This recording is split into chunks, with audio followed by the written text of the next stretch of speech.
Roja TV, saluran tilawah Al-Quran dan kajian Islam.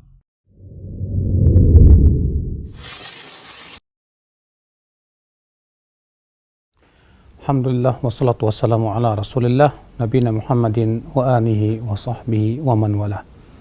Asyhadu an la ilaha illallah wahdahu la syarikalah wa asyhadu anna Muhammadan abduhu wa rasuluh, amma ba'd.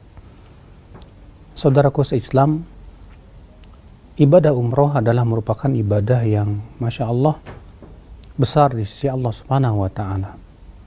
Rasulullah SAW menganjurkan kita untuk selalu mengulangi umroh, di mana Rasulullah bersabda, al-umratu ilal umroh kafaratun lima bainahuma. Umroh sampai umroh berikutnya itu bisa menggugurkan dosa-dosa di antara keduanya. Subhanallah, ternyata umroh bisa menggugurkan dosa yang ada di antara dua umroh tersebut. Nabi juga sallallahu alaihi wasallam bersabda, tabi'ul hajj wal umrah fa innahuma yanfiyani al-faqra wal dhunub.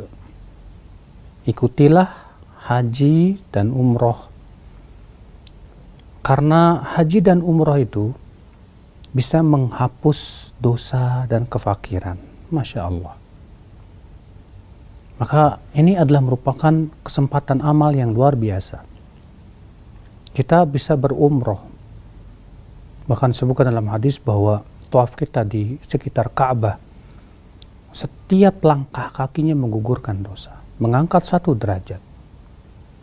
Sa'i kita antara Safa dan Marwah itu sama dengan memerdekakan 70 orang, 70 budak dari keturunan Ismail.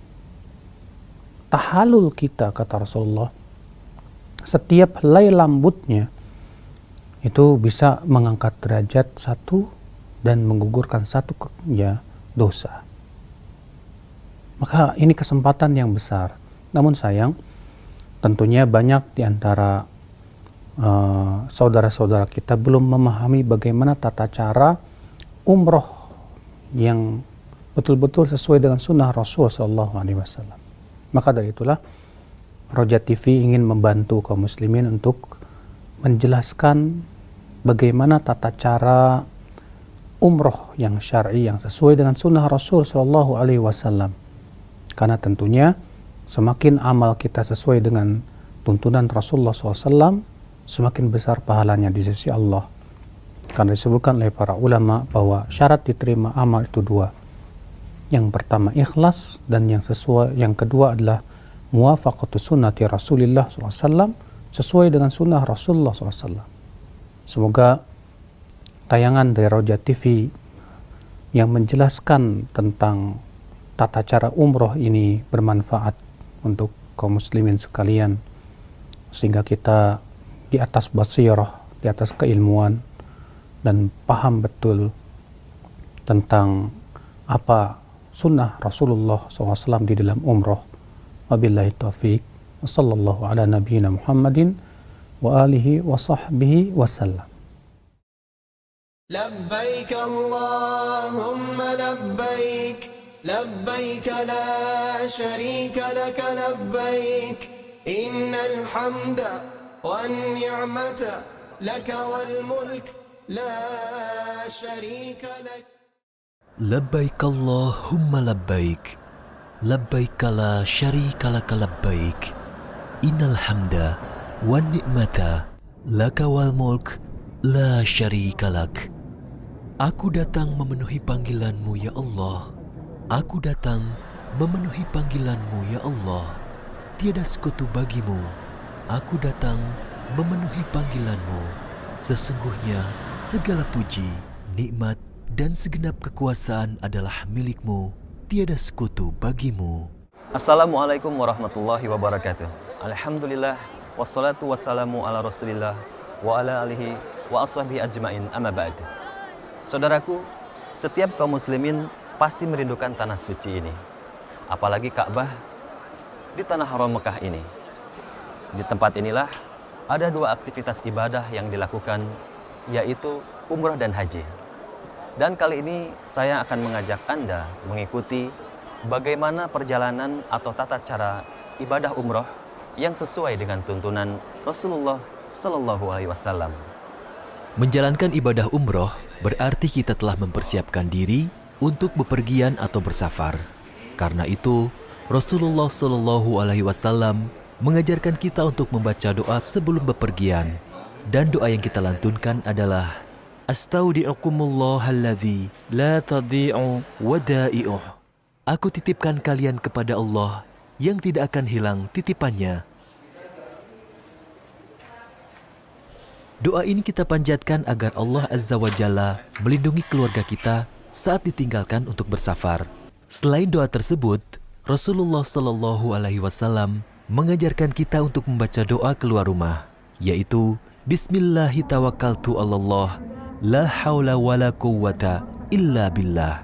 Dengan nama Allah, aku bertawakal kepada Allah, tiada daya dan kekuatan kecuali dengan Allah. Hadis riwayat Abu Daud dan At-Tirmidzi. Dan perjalanan kita menuju Baitullah di Mekah, kita mulai. Perjalanan menuju Masjidil Haram di Mekah bukanlah perjalanan yang sebentar. Menggunakan pesawat, sekitar 9 jam perjalanan, kita baru tiba di Saudi Arabia. Karena tujuan kita adalah beribadah, saat di perjalanan pun, luruskan kembali niat kita dan perbanyaklah berzikir ataupun memperbanyak membaca Al-Quran di saat di dalam pesawat. Selain itu, di dalam pesawat tentunya kita bisa beristirahat agar kita bugar saat tiba nanti di Saudi Arabia. Jamaah Indonesia yang akan melakukan ibadah umroh bisa memilih mikot atau tempat yang telah diisyaratkan untuk mengawali berikhram dengan beberapa pilihan. Dan kami akan melakukan mikot di atas pesawat, yaitu dengan mengambil mikot di Yalamlam.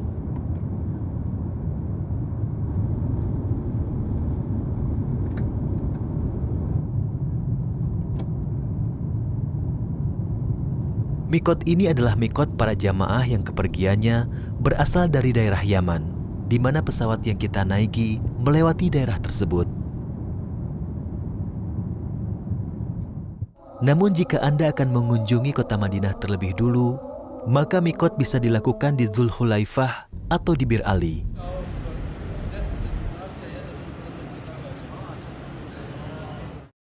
Setelah tiba di tempat mikot, kita dianjurkan untuk mandi sebagaimana mandi junub. Wanita yang sedang haid atau nifas juga dianjurkan mandi, karena hal tersebut bukan penghalang baginya untuk mengerjakan umroh atau haji. Hanya saja, wanita yang sedang haid dilarang tawaf di sekeliling Ka'bah kecuali setelah bersih atau suci dari haidnya. Sebelum mandi ihram, hendaknya Anda membersihkan diri dengan menggunting kuku, mencabut bulu ketiak, dan mencukur bulu kemaluan. Hal ini bisa juga dilakukan di rumah saat sebelum safar, atau bisa juga di rumah sebelum mandi ihram. Sekarang saya akan mengenakan pakaian ihram karena pesawat sebentar lagi berada di atas Yalamlam. Nah, pada saat pesawat berada di atas Yalamlam, kita disyariatkan untuk melafazkan labbaik Allahumma umratan. Pakaian ihram bagi laki-laki berupa 2 lembar kain putih dan tidak boleh berjahit. Satu digunakan sebagai sarung dan yang lainnya sebagai penutup badan bagian atas. Diperbolehkan juga menggunakan ikat pinggang.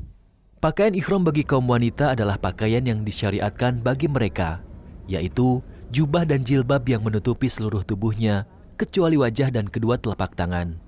Pakaian ihram wanita sebaiknya berwarna gelap, tidak ketat, tidak membentuk tubuh, tidak tembus pandang, serta tidak menyerupai pakaian laki-laki. Dan dibolehkan memakai pakaian ihram dari rumah jika kita melakukan mikot di atas pesawat. Apabila khawatir tidak dapat menyelesaikan umroh karena sakit atau adanya penghalang lain, maka dibolehkan bagi kita untuk mengucapkan persyaratan setelah mengucapkan bacaan labbaik Allahumma umratan dengan mengatakan Allahumma mahili haitsu habastani. Ya Allah, tempat tahalulku di mana saja Engkau menahanku. Dengan mengucapkan persyaratan ini, baik dalam umroh maupun ketika haji, apabila seseorang terhalang untuk menyempurnakan manasiknya, maka dia diperbolehkan bertahalul dan tidak wajib membayar dam atau menyembelih seekor kambing. Setelah mengucapkan talbiyah umroh, berarti kita telah masuk dalam ibadah umroh. Maka sejak itu pula, kita tidak boleh melakukan larangan ihram. Labbaik Allahumma umratan. Alhamdulillah. Sekarang kita sudah berada di atas Yalamlam, di mana di atas Yalamlam ini kita mulai mikot. Adapun setelah memakai kain ihram ini, maka kita harus menjaga larangan-larangan ataupun rukun-rukun yang sudah ditetapkan selama umrah. Dengan mengucapkan puji syukur kehadirat Allah Subhanahu wa taala, alhamdulillah kita telah mendarat di Bandara Udara Internasional Abdul Aziz. Larangan dalam ihram diantaranya adalah melakukan hubungan intim antara suami dan istri, bercumbu, mencium, serta memandang wanita dengan syahwat, mencukur rambut kepala, memotong kuku, menikah maupun melakukan akad nikah, menikahkan orang lain, atau meminang seorang wanita, membunuh binatang buruan, memakai minyak wangi di badan maupun di pakaian, mengenakan pakaian berjahit, menutup bagian kepala dengan sesuatu yang langsung menempel padanya, seperti peci atau sorban. Khusus wanita, ia dilarang memakai nikob atau penutup muka dan sarung tangan. Akan tetapi, dibolehkan jika sekedar menempelkan sehelai kain pada wajah untuk menutupi muka dari pandangan kaum laki-laki yang bukan mahram. Mendekati dan melakukan perbuatan maksiat, makan daging binatang buruan yang dia memiliki andil dalam pemburuannya. Tidak ada solat sunnah ihram, namun bagi jamaah yang mengambil mikot di Dzulhulaifah, dianjurkan solat sunnah 2 rakaat di mikot tersebut, karena ia adalah bagian dari lembah Aqiq yang diberkahi dan Allah memerintahkan nabinya solat di sana. Setelah berihram, kita disunahkan untuk terus bertalbiyah dari mikot menuju Makkah. Disunahkan bagi laki-laki untuk mengeraskan suara talbiyah. Adapun wanita diperbolehkan selama tidak menimbulkan fitnah. Teruslah membaca talbiyah sampai Anda tiba di Masjidil Haram. Bacaan talbiyah juga bisa Anda selingi dengan bacaan takbir ataupun tahlil. Sebelum Anda memasuki Masjidil Haram, jangan lupa untuk bersuci dari hadas besar maupun kecil. Demikian pula dengan wanita yang harus suci dari haid dan nifas, karena kita akan melakukan tawaf umroh.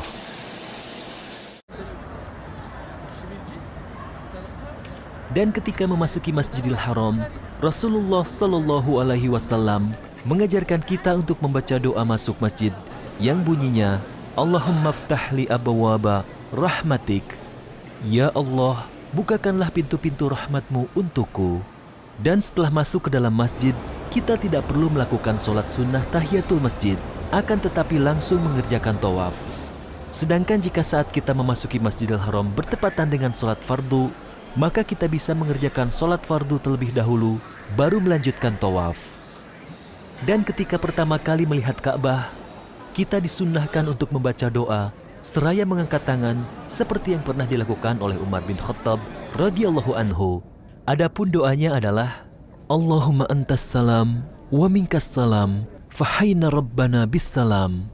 Ya Allah, Engkau adalah as-salam dan hanya darimu kesejahteraan, dan langgengkanlah kami wahai Rabb kami dengan penuh kesejahteraan. Setelah itu kita melakukan tawaf umroh sebanyak 7 putaran. Bagi jamaah laki-laki, sebelum melakukan tawaf, maka ia terlebih dahulu melakukan idtiba, yaitu memasukkan salah satu sisi kain ihram dari bawah ketiak yang kanan, lalu meletakkan ujungnya di atas pundak yang kiri, sehingga pundak kanan terbuka dan pundak kiri tertutup. Tawaf kita mulai di Rukun Hajar Aswad atau letak yang sejajar dengannya. Untuk mengetahui kita sejajar atau tidak dengan Hajar Aswad, kita bisa melihat tanda lampu hijau yang merupakan tanda tempat tawaf dimulai.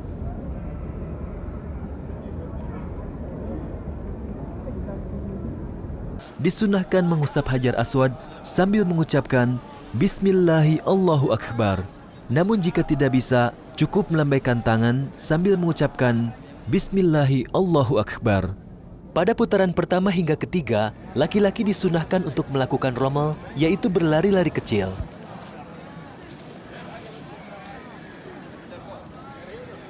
Sedangkan pada putaran keempat hingga ketujuh, maka hanya berjalan seperti biasa. Perbanyaklah berzikir kepada Allah atau berdoa.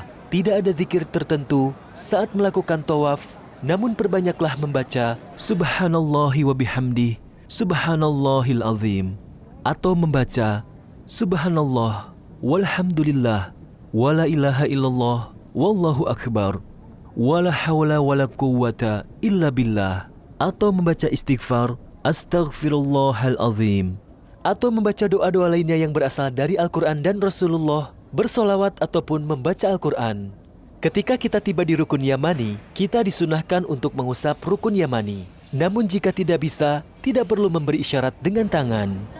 Ketika berjalan dari rukun Yamani menuju rukun Hajar Aswad, pada setiap putarannya, kita disunahkan untuk membaca doa, Rabbana atina fid dunya hasanah, wa fil akhirati hasanah, wa qina adzabannar.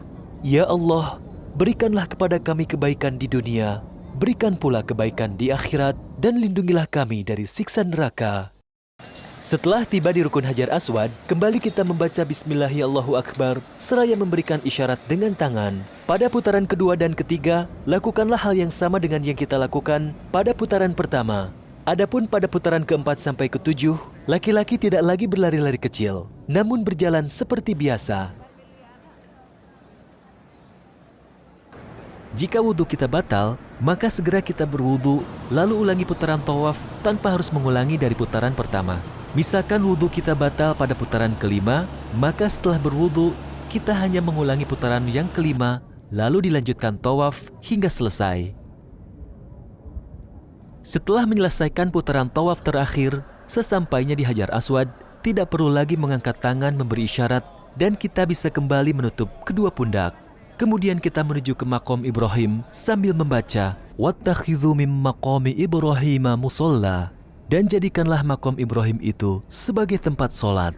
Maka setelah itu kita kerjakan solat 2 rakaat di belakang makom Ibrahim. Jika tidak memungkinkan, maka kerjakan di mana saja kita mendapati tempat di dalam Masjidil Haram. Dianjurkan pada solat ini membaca surat Al-Fatihah dan surat Al-Kafirun di rakaat pertama, dan membaca surat Al-Fatihah dan surat Al-Ikhlas di rakaat kedua.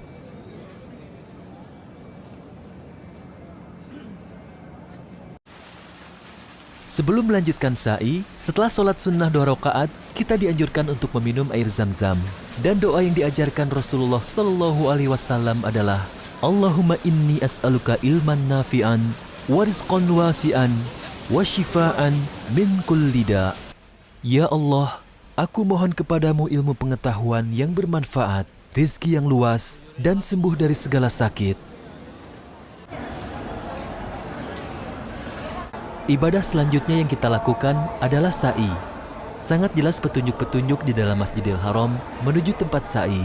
Sa'i adalah kita berjalan dan berlari-lari kecil antara Bukit Sofa dan Marwah sebanyak 7 kali.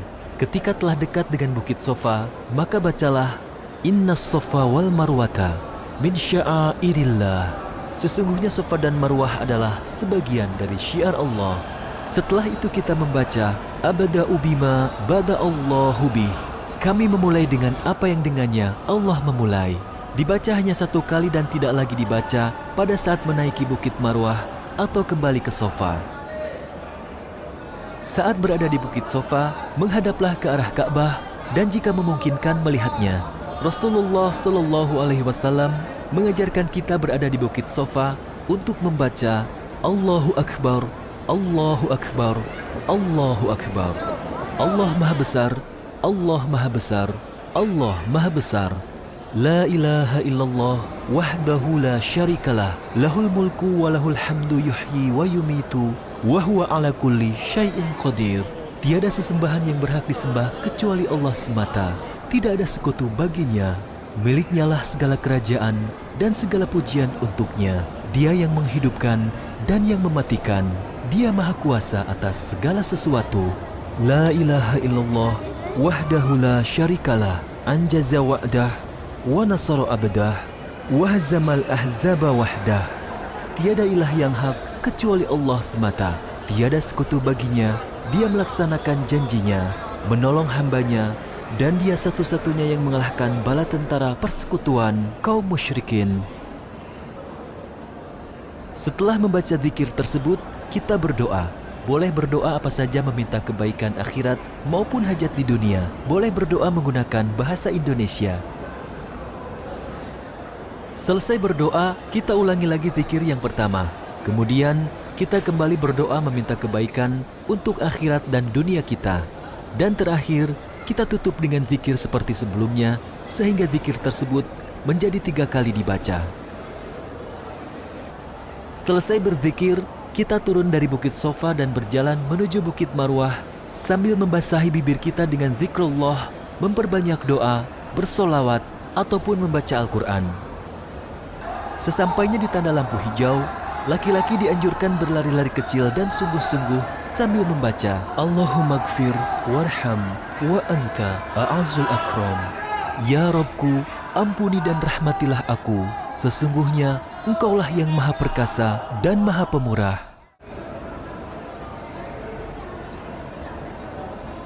Sesampainya di Bukit Marwah, kita kembali menghadap ke arah Ka'bah dan berzikir serta berdoa seperti yang kita lakukan di Bukit Sofa.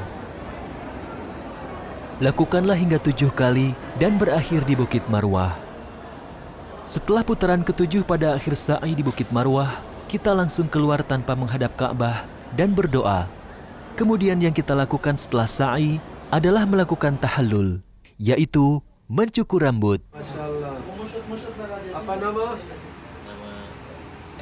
Tahallul saat umroh bagi laki-laki lebih afdol adalah mencukur rambut hingga gundul. Rasulullah Shallallahu Alaihi Wasallam mendoakan kebaikan sebanyak 3 kali bagi orang yang mencukur gundul rambutnya. Sementara yang hanya memotong pendek rambutnya, beliau hanya sekali mendoakan kebaikan untuknya. Sedangkan bagi wanita, mengumpulkan rambutnya dari seluruh bagian kepala, lalu memotongnya sepanjang 1 ruas jari. Dengan melakukan tahallul berarti kita telah menyelesaikan ibadah umroh kita, dan kita dibolehkan kembali melakukan hal-hal mubah yang sebelumnya dilarang ketika dalam keadaan berikhram. Semoga Allah Azza wa Jalla menerima amalan umroh kita dan menghapus dosa-dosa kita yang telah lalu.